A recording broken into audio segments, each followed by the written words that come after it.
பார்க்க வேண்டும் ஐயா. பகவானுடைய படியிழப்பை நான் பார்வதி பார்க்க வேண்டும் இறைவா. இறைவா. ஏய் பார்வதி. என்னங்க? என்னைக்குமே நான் தானே போவேன். ஆமா.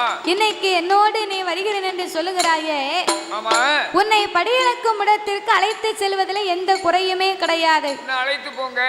ஆனா சிவபெருமான் உலகத்தை நான் ஒரு விதமாக படைத்தேன். ஆமா. உலகத்தில் உள்ள மானிட மக்களை நான் பல விதமாக படைத்திருக்கிறேன் பார்வதி. பார்வதி. ஒருவரை கூனாக படைத்திருப்பேன். ஆமையா. இன்னும் ஒருவரை குருடாக படைத்திருப்பேன். படைத்திருப்பேன். கூன், குருடு, செவிடு, பேடு, நொண்டி, மூக்கரை. ஆமா. குழந்தை உள்ளவர்கள், குழந்தையே இல்லாதவர்கள். இல்லாதவர்கள். ஒரு ஆளுக்கு இந்த உலகத்திலே ஏகமான வசதியை கொடுத்திருப்பேன். ஆனா அங்குதான் ஒரு ஏந்தும் குழந்தை இருக்காது. இன்னும் ஒருவருக்கு குடிப்பதற்கு கூட நல்ல கூழ் கஞ்சி கூட இருக்காது. அவங்களுக்கு ஒரு கோட்டை பொட்ட புள்ள கொடுத்திருப்பேன். ஒரு கோட்டனா எத்தனையோ? 21. அந்த காலத்துல இப்போ இருக்கிற மாதிரி 1, 2, 3 அப்பம் கிடையாது. அப்போ 5, 10, 15, 17, 20, 21 வரைக்கும் பிள்ளை பெச்சு எடுத்தாங்களாம்.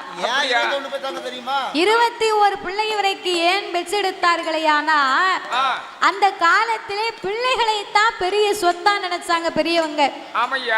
பிள்ளை வளர்ந்து அப்பாவை பார்த்து கேட்பானா, இவ்வளவு பிள்ளைகளை பத்தி எங்களை வளர்த்து போட்டிருக்கிய, நீ உனக்கு சாவ போற நாளாயி போச்சு, எங்களுக்குன்னு என்னத்தப்பா நீ சேர்த்து வச்சிருக்க, என்னது வச்சிருக்கியப்பா அப்படின்னு அந்த பிள்ளை கேட்டா அதுக்கு இந்த அப்பா சொல்லுவாரா, என்ன சொல்லுவார், உங்களை தாண்டா 10 பிள்ளைகளை பத்து வளர்த்து ஆளாக்கி உங்களை தான் சொத்தா சேர்த்து வச்சிருக்கேன், எனக்கு வேற என்ன சொத்து வேணும் அப்படின்பாரா. ஆமா, அப்படின்னு சொன்ன உடனே அந்த பிள்ளைகளுக்கு வர சந்தோஷத்தை பாப்பீங்க. பிறகு ஏன் கேட்க, நம்ம அப்பா நம்மள சொத்தால சேர்த்து வச்சிருக்காரு அப்படின்னு நினைப்பாங்க.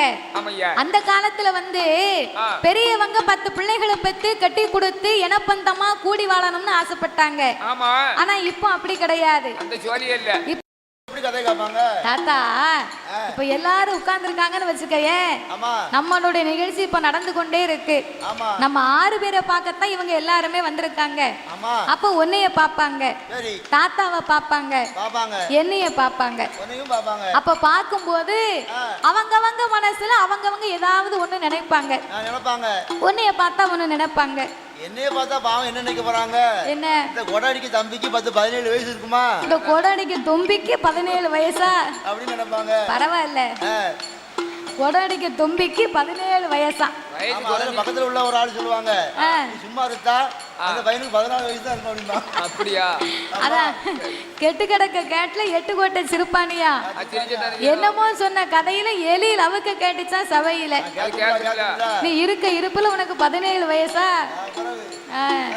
இருக்க வேண்டிய. அப்போ உன்னைய பார்த்தா ஒண்ணு நினைப்பாங்க, தாத்தாவை பார்க்கும்போது ஒண்ணு நினைப்பாங்க. தாத்தாவை பார்க்கும்போது என்ன நினைப்பாங்க, என்ன தாத்தாவுக்கு 95 வயசு இருக்குமே, ஆனாலும் உனக்கு இந்த வஞ்சகம் இருக்க கூடாது. அவருக்கு வயசு குறையணுமா, எனக்கு வயசு மேல 95 வரணுமா, என்னையா நியாயம்? அப்போ உங்களை பார்த்தா உன்னை நினைப்பாங்க, என்னைய பார்க்கும் போது தாய்மார்கள் நினைப்பாங்க.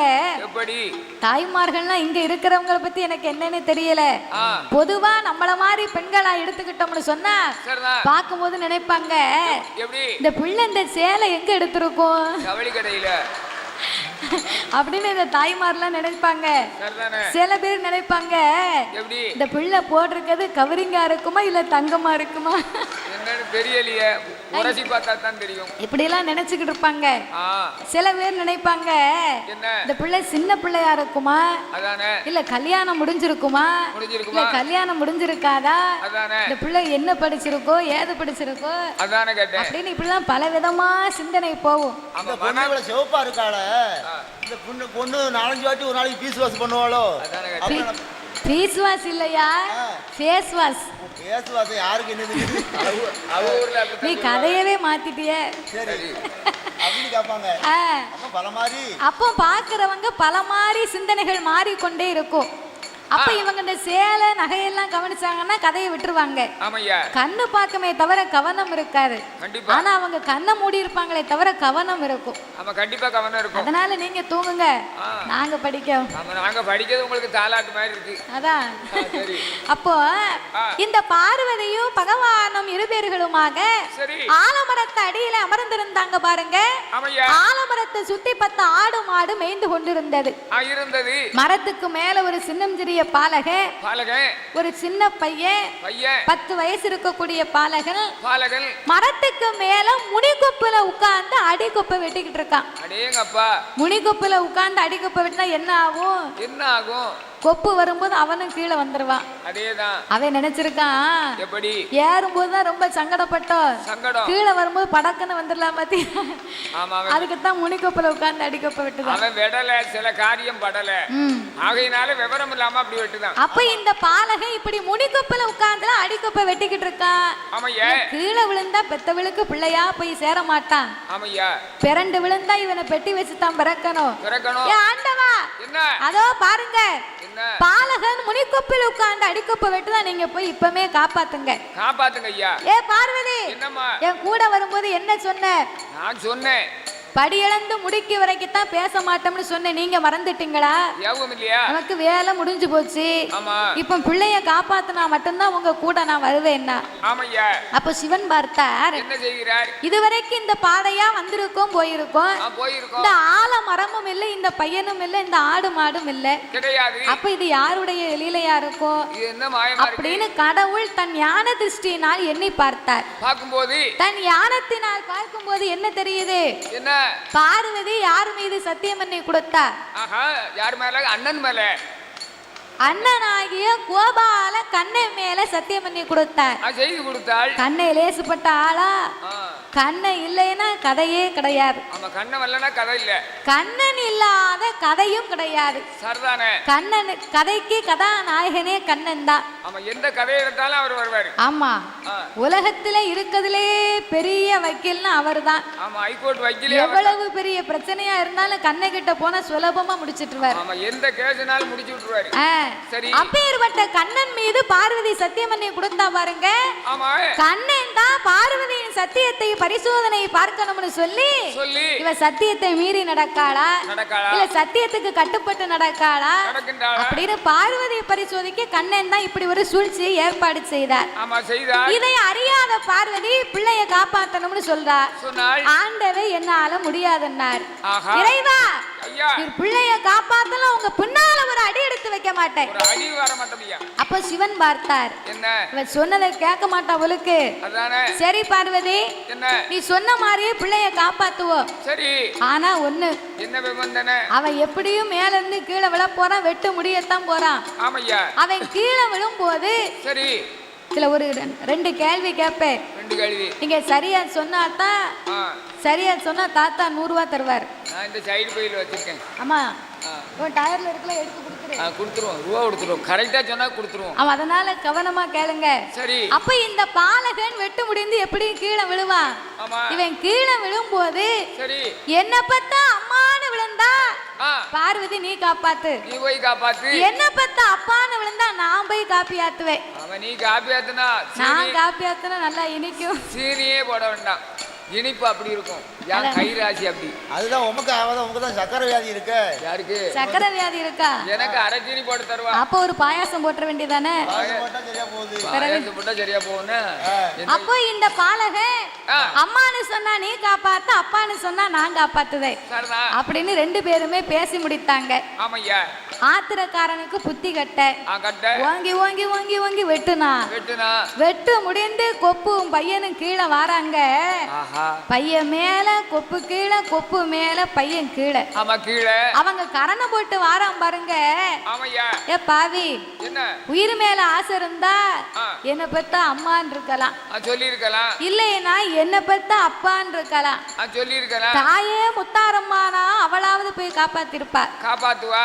ஒண்ணுமே சொல்லல. என்னத்தை தான் சொன்னா? அம்மா வந்து வேண்டும் சொல்லவில்லை, அப்பா வேண்டும் சொல்லவில்லை. அத்தனை விட்டு விட்டு பாவி எத்தனை சொன்னா எப்படி சொல்லி இருப்பான்? இந்த அறியாத பிள்ளை 8 வயசு பிள்ளை கொப்பு ஒடிஞ்சு கீழே விழும்போது சரி அம்மான்னு சொல்லல அப்பான்னு சொல்லல. அப்ப என்ன சொல்லி தான் கீழே விழுந்திருப்பான்? ஆடியன்ஸ் நீங்க தான் சொல்லணும். ஆமா நீங்க தான் சொல்லணும். இல்ல இல்ல இல்ல நீங்க நீங்க சரியா சொன்னா நாங்க 100 ரூபாய் தருவோம், நாங்களா சொன்னா நீங்க எனக்கு ரூபா தரணும். அதான் கேட்டேன். இல்ல இல்ல இல்ல அந்த ஒரு அண்ணாச்சி சொல்லுங்க, நீங்க சொல்லுங்க அண்ணாச்சி. கரெக்டா சொல்லிட்டாங்க. அப்ப 500 ரூபாய் கொடுங்க. சரி சரி சரி, அப்ப நீங்க ரூபா தாங்க. ஆமா நீங்க 500 ரூபாய் தரணும். அப்போ ஊருக்கு போயிட்டு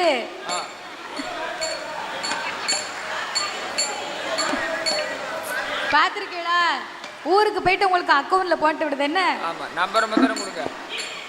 இல்லைன்னா அடுத்த வருஷம் வரும்போது சில்லற மாத்தி கொண்டு வரேன். அதேதான். சரி சரி சரி. அதனால நீங்க கரெக்ட்டா சொல்றீங்க. பாலகன் அம்மா வேண்டும் சொல்லவில்லை, அப்பா வேண்டும் சொல்லவில்லை.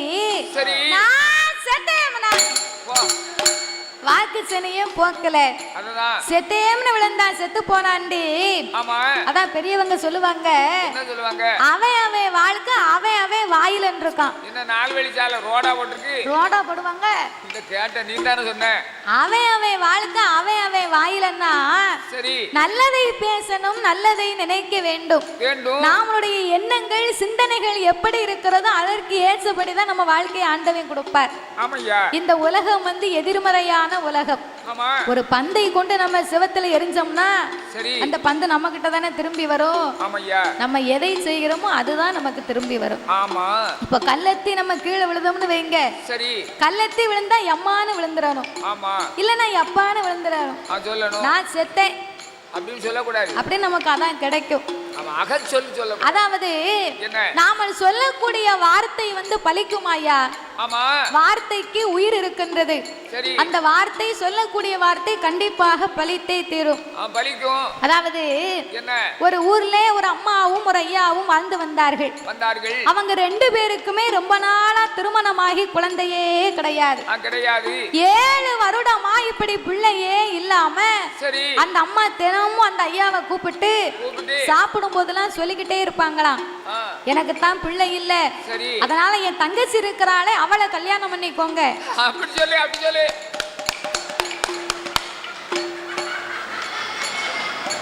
நான் இதைத்தான் எதிர்பார்த்தேன். தங்கச்சிய கல்யாணம் பண்ண சொன்னதுக்கா இவ்வளவு சத்தம்? ஒரு சந்தோஷம் வராம என்னையும் சாவ போற நாளையில சைஸ் கப்பல். இதுக்கு மேல இவளுக்கு தங்கச்சி வேற கேக்கு. வீட்டுல இருக்காளே ஆச்சி, அவளையே சமாளிக்க முடியல அப்படின்னு நான் நினைக்க மாட்டேன். என்ன மாதிரி யாராவது நினைப்பாங்க. அப்படியா? அப்போ அந்த அம்மா தினமும் சொல்லுவாங்களா, எனக்கு பிள்ளை இல்ல, நீங்க என் தங்கச்சியை கல்யாணம் பண்ணிக்கோங்க, இல்லைன்னா வேற கல்யாணம் பண்ணிக்கோங்க அப்படின்னு 7 வருஷமா அந்த அம்மா சொல்லி கொண்டே இருந்தாங்களா. 7 வருஷமும் சொல்லி கொண்டு இருந்து ஒரு கட்டத்துக்கு மேல அந்த அம்மாவுக்கு கோபம் வந்து விட்டது. இன்னைக்கு நீங்க கல்யாணம் முடிக்கிறேன்னு சொன்னா மட்டும்தான் நான் சாப்பிடவே, இல்லைன்னா நான் சாப்பிடவே மாட்டேன்னாரா. அப்ப சாயங்காலம் இந்த அம்மா உட்கார்ந்து நீங்க கல்யாணம் முடிக்கிறேன்னு சொன்னா சாப்பிடுக்கிறேன், இல்லைன்னா சாப்பிட மாட்டோம்னு சொன்ன உடனே அந்த ஐயா எத்தனை நாளா மனசுக்குள்ள வச்சிருந்தாரோ தெரியல, நீ உயிரோடு இருக்கும்போது நான் எப்படி கல்யாணம் முடிக்க முடியும்னாரா. சரியான பாயிண்ட். அன்னைக்கு நைட்டே அந்த அம்மா செத்து போயிட்டாங்க. ஐயோ, தன்னைத்தானே தற்கொலை பண்ணிக்கல, இயற்கையாவே செத்து போனாங்களாம். ஏன்னா அந்த வார்த்தைக்கு உயிர் இருக்கு. நீ உயிரோடு இருந்தா நான் எப்படி கல்யாணம் முடிப்பேன்னு கேட்டார்ல, அன்னைக்கே செத்து போயிட்டா. அதனால நம்ம சொல்லக்கூடிய வார்த்தை பலிக்குமா? யாரை பேசினாலும் நம்ம நல்லதாவே பேசணும். அப்போ அதனால அம்மா பார்வதி செத்தேம விழுந்தா, செத்து போனாண்டி, வா நம்ம போவோம். பகவானுக்கு தெரியும் இது கண்ணனுடைய வேலைன்னு. பார்வதிக்கு இந்த விவரம் தெரியாது பாருங்க. பார்வதி ஆண்டவ பின்னாலே கோபப்பட்டு வந்து கொண்டிருக்க, அதான் அறிய சிவன் ஒண்ணு, அதான் அறியாதவன் வாயில மண்ணுன்னு இருக்கான். கண்ணனை பத்தி கடவுளுக்கு தான் தெரியும், கடவுளை பத்தி கண்ணனுக்கு தான் தெரியும். இவர்கள் இருவருக்கு இடையிலே பார்வதி எதையும் அறியாமல் ஆங்கார கோபம் கொண்டு ஆண்டவனும் பார்வதியோ, ஆண்டவனும் பார்வதியோ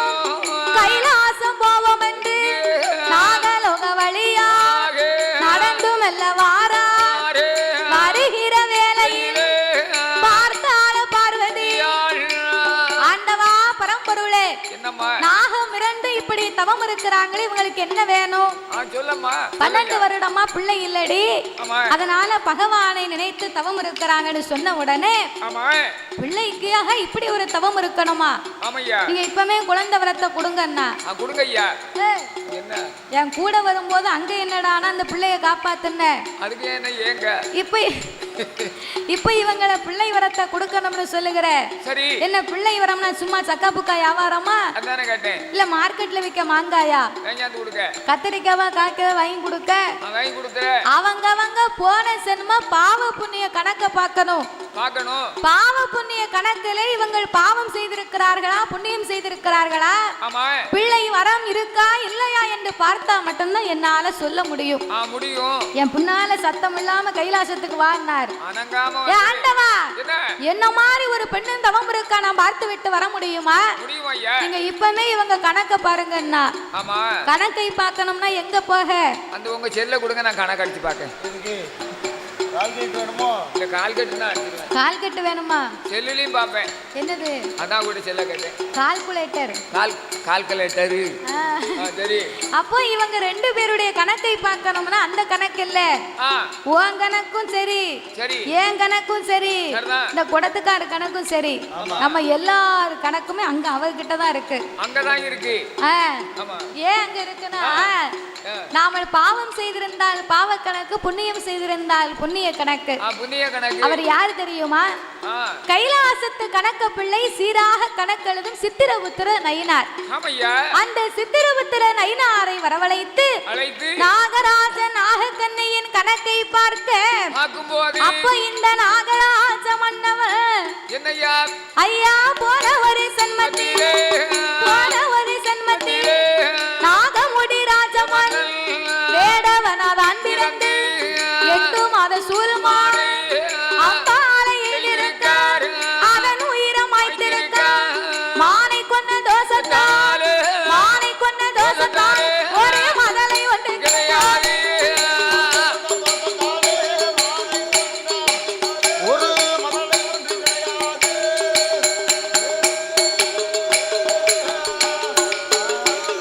இந்த நாகக்கன்னி பெண்கொடி போன ஒரு சென்மத்தில் மருத்துவமாதான் பிறன் 7-8 பிள்ளைகள் கருமருந்த கொடுத்திருக்காள். கருவ கலைத்திருக்காள். ஒரு மருந்த கொடுத்திருக்காள். உருவ கலைத்திருக்காள். கருவளித்த 2 பேருக்கு ஒரே கை குழந்தை கிடையாது. ஒரே கை குழந்தை கிடையாது.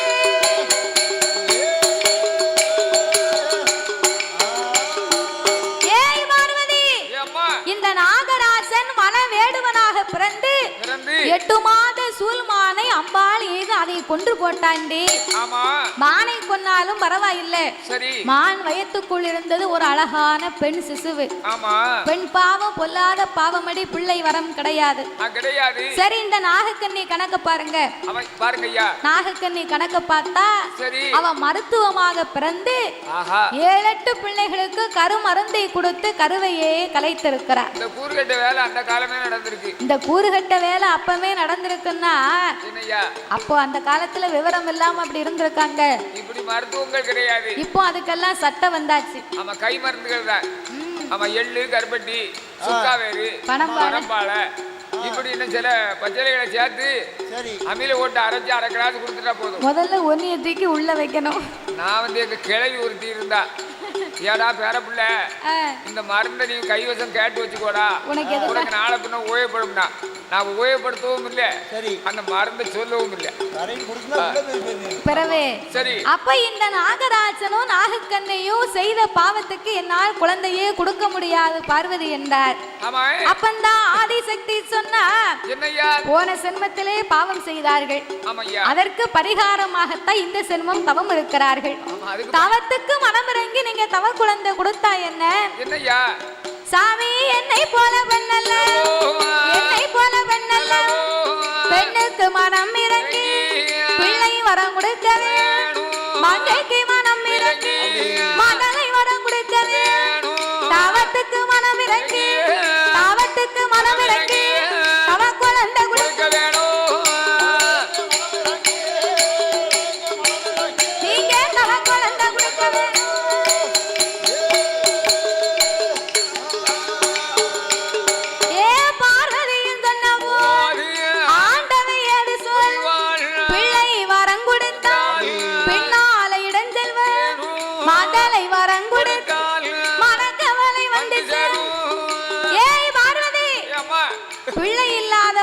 சொன்னாலும் பாவம் செய்தவர்களுக்கு பிள்ளை வரம் கொடுத்தால் பிள்ளாலும் நமக்கு தாண்டி இடைஞ்சல் வந்து சேரும்.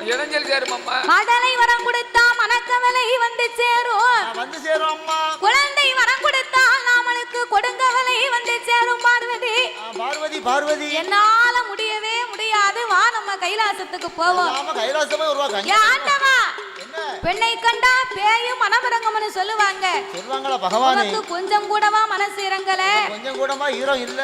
ஏ கல்லாய உம்மனது, கல்லாய உம்மனது, கடுகளவு இறங்கலையோ, இரும்பாய உம்மனது, இரும்பாய உம்மனது, சாமி எல்லளவு இறங்கலையோ, இரும்பாய உம்மனது.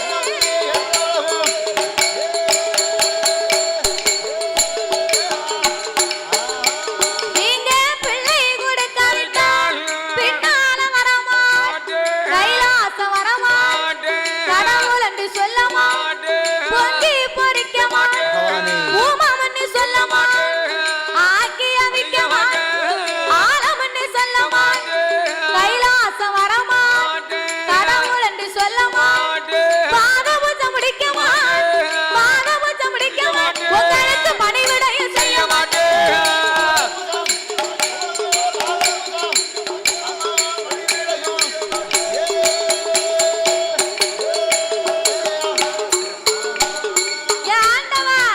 நீங்க மட்டும் இப்ப பிள்ளை வரம் கொடுக்கல, கைலாசம் வர மாட்டேன், உங்களை கடவுள் என்று சொல்ல மாட்டேன், பொங்கி பொறிக்க மாட்டேன், உங்களை பூமான் என்று சொல்ல மாட்டேன், ஆக்கி அவைக்க மாட்டேன், உங்களை அத்தான் என்று சொல்ல மாட்டேன். ஆண்டவா, என்னைக்குமே நீங்க கைலாசத்துக்கு வாரீங்கன்னா நீங்க எப்ப வருவீங்கன்னு நான் எதிர்பார்த்து நிப்பேன். உமக்கு பாத பூஜை முடிப்பேன், பணிவிட செய்வேன். இனிமே உமக்கு பச்சை தண்ணி கூட கிடையாது. இன்னைக்கும் வீட்டுல பொம்பளை சொன்னதை நம்ம கேட்கலன்னு வைங்க, நேர சமையல் அறைக்கு வருவா, பெட்டியை தூக்கி சட்டியில போடுவா, சட்டியை தூக்கி பெட்டியில போடுவா.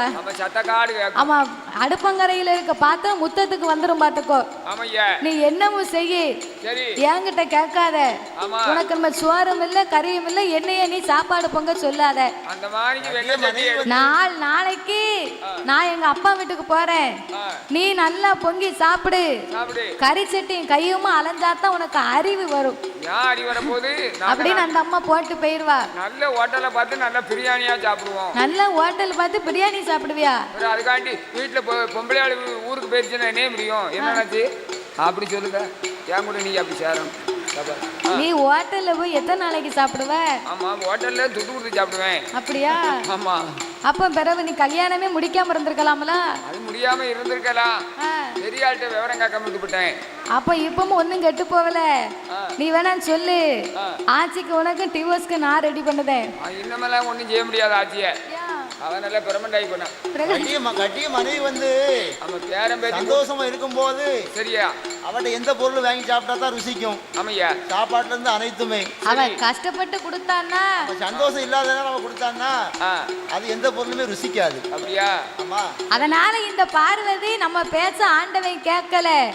இனிமே உமக்கு நான் ஒண்ணுமே செய்ய மாட்டேன், பச்சை தண்ணி கூட நான் கொடுக்க மாட்டேன் அப்படின்னு பார்வதி சிவன் பின்னால நான் வரவே மாட்டேன்னு பிடிவாதமா நிக்கிறா. சிவபெருமான் என்னால குழந்தை வரமே கொடுக்க முடியாது என்று சொல்ல, ஆங்கார கோபம் கொண்ட ஆதிபராசக்தி, இனி நாமல் இவர்களுக்கு பிள்ளை வரம் கொடுக்காமல் விடக்கூடாது என்று நாகராஜனுக்கும் நாகக்கண்ணிக்கும் குழந்தை கொடுக்க வேண்டுமானால் சிவன் கொடுக்கவில்லையா, என்ன நம்ம சக்தியால முடியாதா என்ற ஆங்கார கோபம் கொண்டு, ஏ ஆதிசக்தி பார்வதியா, ஆதிசக்தி பார்வதியா, ஆண்டவையிடம் மதி, ஆண்டவனை பகவான் நீங்க இப்ப கொடுக்காவிட்டால் நிச்சயமா நான் கொடுப்பேன், பகவான் கொடுக்காவிட்டால் பார்வதி நான் கொடுப்பேன், கடவுள் நீங்க கொடுக்காவிட்டால், கடவுள் நீங்க கொடுக்காவிட்டால் சாமி கண்டிப்பாக நான் கொடுப்பேன், சாமி கண்டிப்பாக நான் கொடுப்பேன்.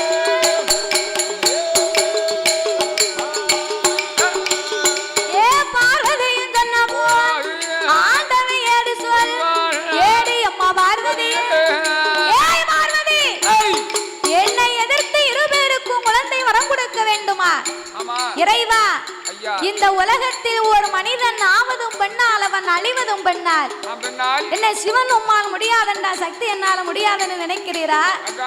அதாவது நம்ம தான் பொம்பளைய நினைக்கிறோம், நம்ம பெண்ணு தானே, நம்ம வீட்டுக்குள்ள தானே இருக்கோம், நம்ம ஒரு பொம்பளை தானே, நம்மளால என்ன செய்ய முடியும் நம்ம தான் நினைக்கும்.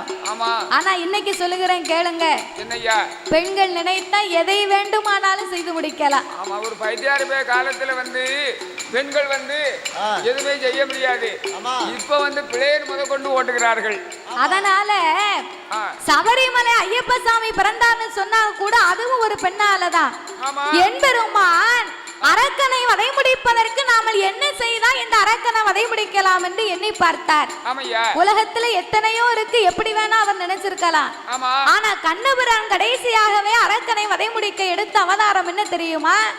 பெண் சுரூபம் எடுத்து தான் அரக்கனை போய் வதை முடித்தாராம்.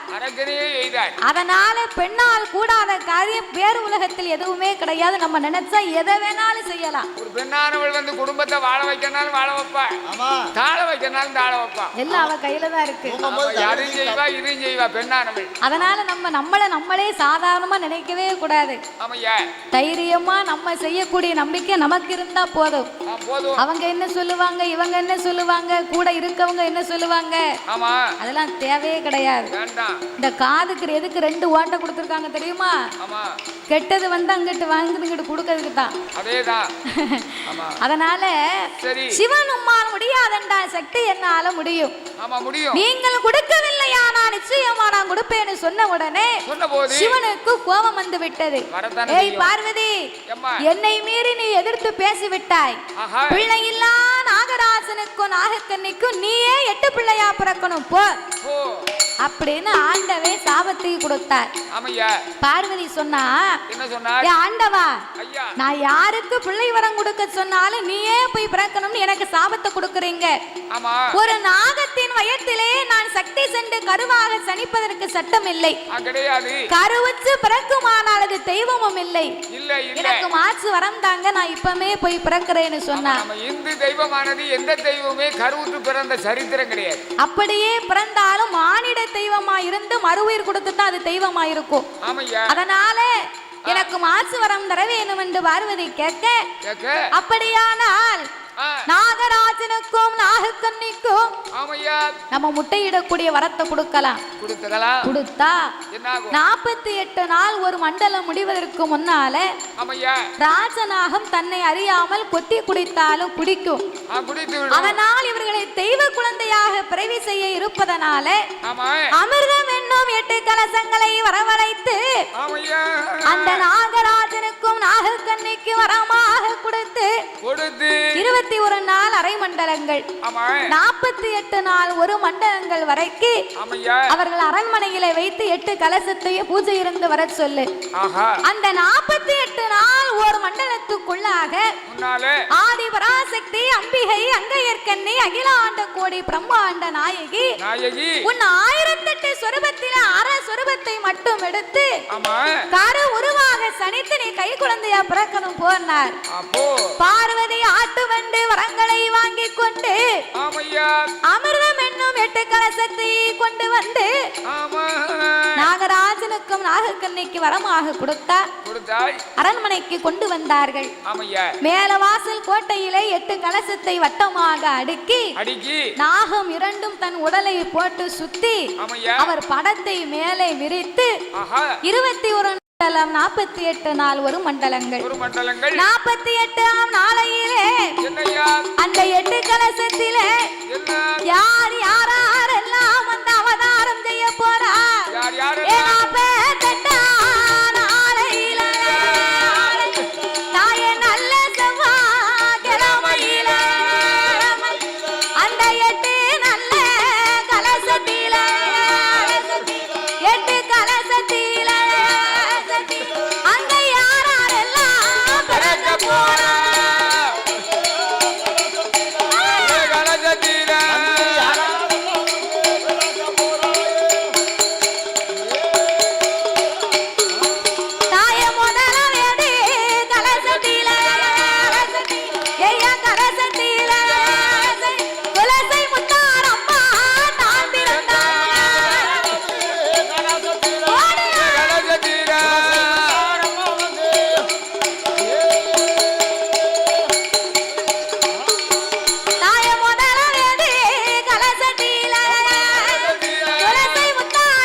வாக்கு சொல்லும் தெய்வம் அம்மா மறந்தடிய முத்தாரம்மா அவ வாக்கு சொன்ன தப்பாது வரம் கொடுத்தா பொய்யாது நம்பி வந்த மக்களுக்கு நல்வாக்கு சொல்லுவாளா தேடி வந்த பேர்களுக்கு முத்தாரம்மா திருவாக்கு சொல்லுவாளா தேடி வந்து மக்களுக்கு மக்களுக்கு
நாகராஜனுக்கும் நாகக்கண்ணி பெண்கொடியானுக்கும் அமிர்தம் என்னும் 8 கலசத்தில் அக்கா தங்கையர்கள் 8 பேர்களும் அவதாரம் செய்ய பார்த்தாள் பார்வதா தேவி. பகவான் சிவனுக்கு தெரியாமல் இவள் 8 பேரையும் வளர்க்க வேண்டும் என்று. ஏனென்றா இவ இருக்கும் அழக பார்த்தா ஆண்டவ எங்க நம்மள மறந்துருவாரோ அப்படின்னு பெண் புத்தியை மாத்த முடியுமா? பார்வதிக்கு பகவான் எங்க நம்மள மறந்துருவாரோன்னு பயந்து போய் இவ 8 பேரையும் எடுத்து சந்தனமாம் சோலையில் சந்தன மகாமணிவரிடத்தில் ஒப்படைத்தார். 16 வயது வரைக்கும் அம்மா பக்குவமாக வளர்ந்தார். 16 வயதிலே பக்குவதி பெண்ணாக அக்கா தங்கையர்கள் 8 பேரும் மாரியம்மா, காளியம்மா, முத்தாரம்மா, முப்பிடாதி, காந்தாரி, கனகதுர்க்கை, அக்கினி மாறி, அழகுமாரி, அழகுடைய முத்துமாரி. அம்மாளுக்கு 1008 பேர் இருக்கு. எப்படி வேணாலும் கூப்பிடலாம். அப்ப இவ 8 பேரும் 16 வயதிலே பக்குவதி பெண்ணாகி விட்டோம். அம்மா அப்பா நமக்கு அருகாமையில வேணும் என்று சொல்லி சிவனை எண்ணி அக்கினி யாகத்தை வளர்க்க ஆரம்பித்தார். பார்வதி இறைவனுக்கு யாகம் பொறுக்க முடியாம இருக்க ஆண்டவனை காப்பாத்த பார்வதி அக்கினியில இறங்கிட்டார். பார்வதி இல்லாத உலகத்துல நம்ம இருக்க கூடாது, அக்கா குதித்து விட்டாள் என்று இவ 8 பேர் அக்கினி யாகத்துல இறங்கினார். அப்ப சிவபெருமான் பார்த்தார், மகுட சங்காரம் முடிக்கணுமான இந்த முத்தாரம்மா நமக்கு கண்டிப்பா வேணும் அப்படின்னு மறுவுயிர் கொடுக்க வேண்டும் என்று சொல்லி அவர் தீர்த்தம் கொண்டு தெளிப்பாரா, திருபிரம்பா தட்டுவாரா, தூங்கி முழித்தலை போல் சுந்தரமா எழுந்து வாரா, சந்தனமா சோலையில தாயான முத்தாரம்மா 2வது உயிர்கள் வாங்கி முப்புறத்து கோட்டையில 50 வருட காலம் கோட்டை கட்டி கொலுவிருந்தார்.